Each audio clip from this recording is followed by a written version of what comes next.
A single leaf on a map. In the smoke-filled command center of Normandy, a quiet defiance that would reshape the entire war. July 23, 1944. The dust over the roads of Caen had not yet settled. The air, thick with cordite and the exhaust of thousands of idling Sherman tanks. General Dwight D. Eisenhower studied the vast operational map. Lines were moving. The stalemate was breaking. But one new designation changed everything. Not an American star, not the British lion, a simple, unassuming maple leaf. The 1st Canadian Army officially became operational. To Eisenhower, this was a moment of supreme delicacy. For the first time, a Canadian field commander held equal rank with the famous British and American generals. The man in charge, Henry Duncan Graham Crerar. To his friends, Harry. To his critics, a desk general. But to Eisenhower, Crerar represented a force that could not be ordered around. He did not just command 100,000 men, he commanded the sovereign will of a nation tired of being treated as a colony. If Eisenhower mishandled Patton, a headache. If he mishandled Montgomery, a diplomatic incident. But if he mishandled Crerar, he risked fracturing the coalition at its core. To understand why Eisenhower could not ignore Crerar, one must look past the battlefield, into the mind of the man himself. Harry Crerar was an anomaly. He lacked the aggressive swagger the press adored. He carried no pearl-handled revolvers. He wore no beret with 2 badges. He looked more like a bank manager than a warlord, and that made him dangerous. Crerar was a technician of war, an artilleryman by trade. In the First World War, he learned battles were not won by dashing cavalry charges, but by the precise application of overwhelming firepower and intricate logistical planning. He believed in the mathematics of warfare, but more, he believed in the autonomy of Canada. Throughout the early years of the war, the government in Ottawa had a singular obsession: national command. They remembered the horrors of Passchendaele and Vimy Ridge, where Canadian boys were thrown into the meat grinder by British generals who viewed them as expendable colonials. Prime Minister Mackenzie King gave Crerar a mandate, a shield, a document known as Instruction Number 1. It granted Crerar the right to refuse an order from a superior British commander if he believed it jeopardized Canadian national interests. A political veto, hidden in a uniform pocket. No American Corps commander possessed this power. No British subordinate held this authority. Only Crerar. Eisenhower understood this perfectly. He knew Crerar was fighting 2 wars, one against the Nazis in the hedgerows of France, the other, a quiet bureaucratic war against Field Marshal Bernard Montgomery, for respect. Montgomery, commander of the 21st Army Group, technically sat above Crerar. He was brilliant, controlling, notoriously condescending. He viewed the 1st Canadian Army not as an independent ally, but as a convenient repository for difficult tasks. He wanted to break up Canadian divisions, feed them into British corps. It was efficient, logical, and Crerar absolutely forbade it. This tension came to a head almost immediately. The Allies were attempting to close the Falaise Gap, a massive encirclement to trap the retreating German 7th Army. A chaotic, bloody affair. The Americans pushed from the south, the British and Canadians from the north. In the heat of battle, the pressure on Crerar was immense. He commanded a multinational force, not just Canadians, but also the 1st Polish Armored Division and, ironically, British troops assigned to him. A reversal of history, a colonial general commanding imperial soldiers. Critics argued Crerar moved too slowly. They claimed he lacked the killer instinct. But Eisenhower saw something else. A commander, effectively wielding a massive, complex instrument of war while navigating a minefield of multinational egos. When the Polish division became cut off and surrounded on Hill 262, engaging in desperate hand-to-hand combat, Crerar did not panic. He utilized his artillery background to coordinate a relief effort that eventually sealed the fate of the German army in Normandy. When the dust settled at Falaise, the reality of the war shifted. The Germans were running. The race to the borders of the Reich had begun. and Eisenhower was forced to look at Crerar with new eyes. The Allied advance moved at breakneck speed, but it was starving. Supply lines stretching back to the Normandy beaches were at their breaking point. Tanks ran out of gas. Artillery rationed shells. Eisenhower needed a port, a massive deep-water port closer to the front. He needed Antwerp. But Antwerp was miles behind enemy lines, guarded by fortified positions the Germans had strengthened for 4 years. Taking the coastal route, clearing the channel ports, Le Havre, Boulogne, Calais, and eventually the path to Antwerp. This was not a job for Patton's racing tanks. It was a job for infantry, for heavy artillery, for a slow, grinding, methodical destruction of concrete fortresses. It was a job for the 1st Canadian Army. Montgomery, focused on his own dream of a lightning thrust into Berlin, assigned the left flank to Crerar. In the eyes of the British press, this was a sideshow. While the British and Americans raced for glory in Germany, the Canadians were left behind to mop up along the coast. It felt like a slight, but Eisenhower knew better. The glamour of the race to Berlin was an illusion. If the army ran out of supplies, the work Crerar was about to undertake was the lifeline of the entire Allied expeditionary force. If Crerar failed on the left flank, Eisenhower's armies would grind to a halt, sitting ducks for a German counteroffensive. Harry Crerar, from a peripheral figure, became the linchpin of Eisenhower's strategy, and Crerar knew it. He used this leverage quietly, but effectively. When Montgomery tried to micromanage, instructing Crerar on how to deploy his divisions, Crerar pushed back. He insisted on keeping the Canadian Corps together. He insisted on proper artillery support. He insisted that if his men were to die assaulting Hitler's Atlantic Wall, they would do so on Canadian terms, under Canadian flags. The relationship between Ike and Crerar was professional, distant, but rooted in a mutual understanding of necessity. Eisenhower was a manager of coalitions. He spent his days soothing the bruised egos of French generals, British air marshals, and American politicians. In Crerar, he found a man who did not need soothing. He needed autonomy. As September 1944 approached, the left flank campaign began in earnest. The Canadians were tasked with cracking the toughest nuts on the coast. Le Havre fell after a massive bombardment, a signature Crerar tactic. Boulogne followed, then Calais. These were victories of science and steel, minimizing infantry casualties through the liberal use of explosives. Unromantic warfare, ugly but effective. However, the real test, the test that would define the relationship between Eisenhower and his Canadian subordinate, was looming. A place of mud, flooded dikes, and fanatical German resistance, the Scheldt Estuary. By October, the situation was critical. The Allies had captured the city of Antwerp intact, thanks to a swift British advance. But the port was useless because the Germans still controlled the river leading to the sea. Eisenhower was furious. He had assumed Montgomery would clear the river immediately. Instead, Montgomery had been distracted by the disaster of Operation Market Garden, the failed attempt to bridge the Rhine at Arnhem. Eisenhower wrote to Montgomery, his patience exhausted. He stated unequivocally that the opening of Antwerp was now the priority over everything else. And who was the man standing in the mud, staring down the barrel of the most difficult amphibious operation of the war? It was Harry Crerar.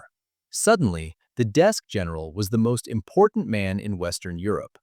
Eisenhower needed Crerar to do the impossible, attack across flooded terrain against dug-in paratroopers in freezing autumn rain to open the supply artery of the war. This was the moment Crerar could have balked. He could have cited instruction number 1. He could have claimed the operation would result in disproportionate Canadian casualties, which it ultimately did.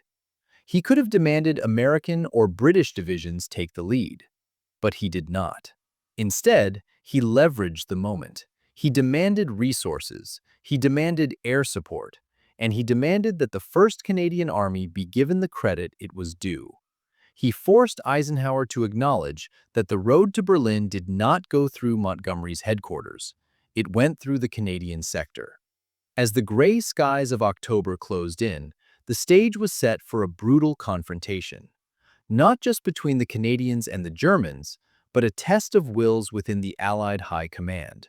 Eisenhower was watching, the world was waiting, and Harry Crerar was about to prove that a general of the managers could fight a war as savagely as any cowboy in a tank. October 1944, the Scheldt Estuary, Belgium, Netherlands border. If Normandy was a test of courage, the Scheldt was a test of endurance. Geographically, a nightmare, a flat, flooded landscape where the water table was often higher than the ground, held back by ancient dikes the Germans had ruthlessly blown open. No cover, no solid ground for tanks, a battlefield that stripped warfare of all its romanticism, reducing it to a primitive struggle in freezing mud. This was the task handed to Harry Crerar.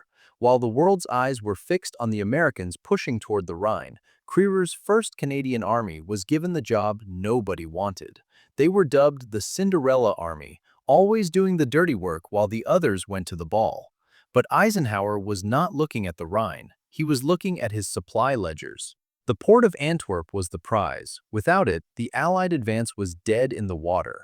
Eisenhower sent a cable to Montgomery, uncharacteristically blunt.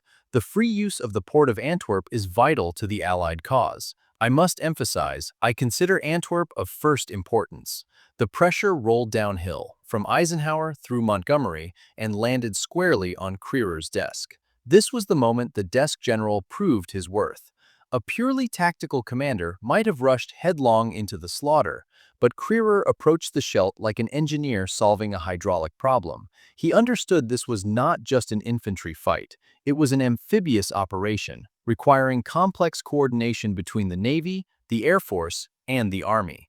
He utilized Buffalo amphibious vehicles to bypass flooded roads. He coordinated rolling artillery barges, creeping forward yards at a time, slow, methodical, incredibly bloody.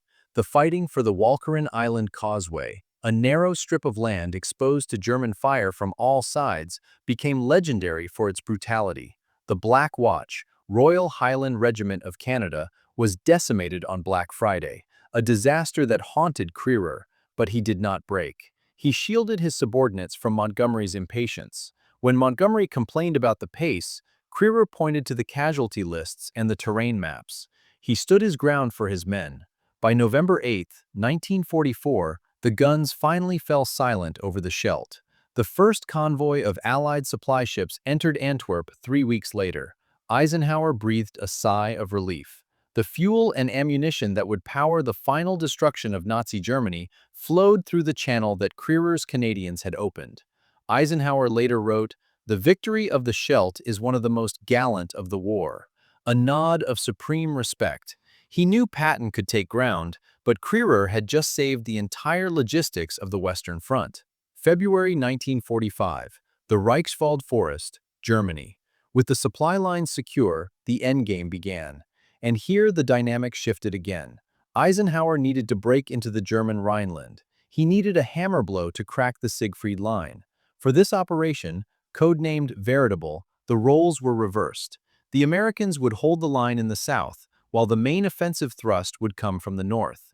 And who was chosen to lead this massive assault? Not a British aristocrat, not an American hero, it was Harry Crerar. For Operation Veritable, Crerar was given command of a force staggering in size. He controlled nearly 500,000 men.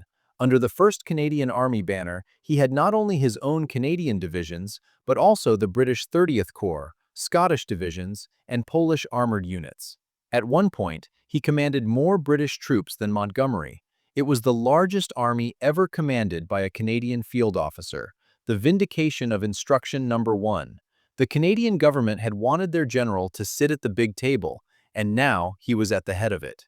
Crerar went back to his roots as a gunner. He prepared for Veritable with a mathematical precision bordering on obsession. He assembled over 1,000 artillery pieces. He stockpiled millions of shells. He devised a terrifying tactic known as the pepper pot, coordinated barrages, where every gun from heavy howitzers to anti-aircraft autocannons and tank guns would fire simultaneously at specific grid squares. When the attack launched on February 8, 1945, the ground shook for miles. The forest of the Reichswald was turned into splinters. However, nature once again conspired against Crerar. The thaw set in. The ground turned into a swamp, indistinguishable from the Scheldt. The dry run became an amphibious crawl. The Germans, fighting on their own soil now, resisted with fanatical desperation. During the height of the battle, a moment occurred that perfectly encapsulated the relationship between Crerar and the Allied High Command. Montgomery, ever the control freak, visited Crerar's headquarters. He saw the bogged-down tanks, the slow progress. He suggested, perhaps ordered, that Crerar should sack one of his division commanders to encourage the others to move faster. Crerar, usually the quiet diplomat, refused. He knew the conditions. He knew his men were fighting in water up to their waists. He told the field marshal that firing a commander would achieve nothing but lowering morale. He stood by his team. Montgomery backed down. A subtle moment, unrecorded in the newsreels, but significant. It showed Crerar was no longer just a subordinate to be bullied. He was a master of his domain. He ground the German army down in the Rhineland, not with flair, but with relentless, crushing pressure. By the time the Canadians reached the Rhine, they had destroyed some of the best remaining units of the Wehrmacht. The political minefield, the zombies crisis. While Crerar was fighting the Germans in the mud, he was fighting a third war, one Eisenhower barely understood, but that terrified the government in Ottawa. The conscription crisis. Back home in Canada, the country was tearing itself apart over the issue of sending drafted soldiers, derisively called zombies, overseas. Prime Minister Mackenzie King was terrified of a revolt in Quebec.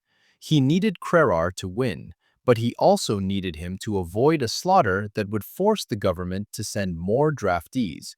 Crerar had to walk a tightrope no American general had to consider. Patton could spend lives to buy speed. Crerar had to treat casualties as a political liability. Every telegram back to Ottawa was a potential political bomb. This context makes his achievements even more remarkable. He was fighting with one hand tied behind his back by politics at home, while fending off Montgomery's ego with the other, all while staring down the German army. Eisenhower, to his credit, began to understand this unique pressure. In the final months of the war, he gave Crerar wide latitude. When the 1st Canadian Army finally crossed the Rhine and began the liberation of the Netherlands, it was not just a military maneuver, it was a national crusade. The hunger winter in the Netherlands had left millions starving. As Crerar's troops advanced, they did not just bring Sherman tanks. They brought bread. They brought freedom. The bond formed between Canada and the Netherlands during those final weeks was forged by Crerar's orders to prioritize humanitarian aid alongside military objectives. He effectively negotiated a localized truce with the German occupiers to allow food drops, Operation Manna, before the fighting had even officially ended. The act of a statesman, not just a soldier. Victory in the shadows. On May 5, 1945, in the Hotel de Wereld in Wageningen, General Charles Folks, one of Crerar's corps commanders, accepted the surrender of German forces in the Netherlands. Crerar was not in the room for the photo op. He was back at headquarters, managing the massive administrative task of an army transitioning from war to peace. That was Harry Crerar. He built the machine. He oiled the gears. He aimed the weapon, but he often let others stand in the spotlight when the flashbulbs popped. Yet as the war in Europe ended, Eisenhower sent a personal message to the Canadian commander. He did not speak of dashes or glory. He spoke of cooperation and steadfastness. Eisenhower realized, without the boring, methodical, stubborn professionalism of General Harry Crerar, the alliance might have crumbled under the weight of its own egos. The desk general had held the line. May 1945. The aftermath. When the guns stopped firing, the legends began to solidify. Patton would die in a car crash later that year, immortalized as the brash warrior poet of the American Army. Montgomery would go on to become a viscount, writing memoirs that placed him at the center of every victory. Eisenhower would ride his immense popularity all the way to the White House. And Harry Crerar, he quietly packed his bags, boarded a ship, and went home to Ottawa.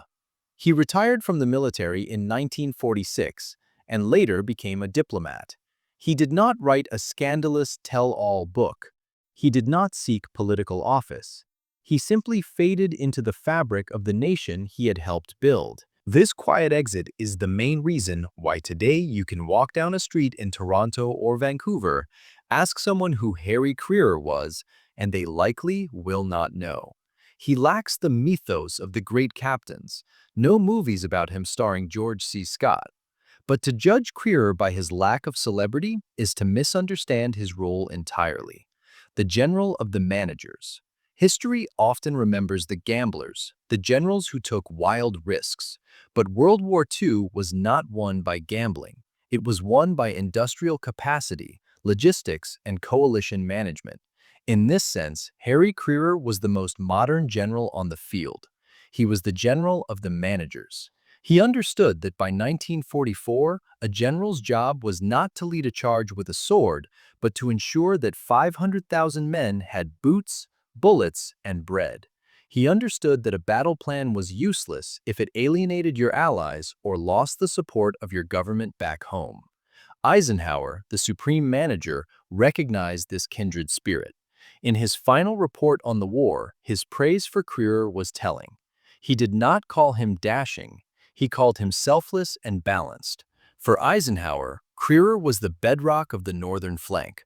While Monty was demanding more authority and Patton was demanding more gas, Crerar was simply getting the job done. He cleared the ports, he broke the Siegfried Line, he liberated the Netherlands, and he did it while keeping the fragile ego of the Canadian public intact.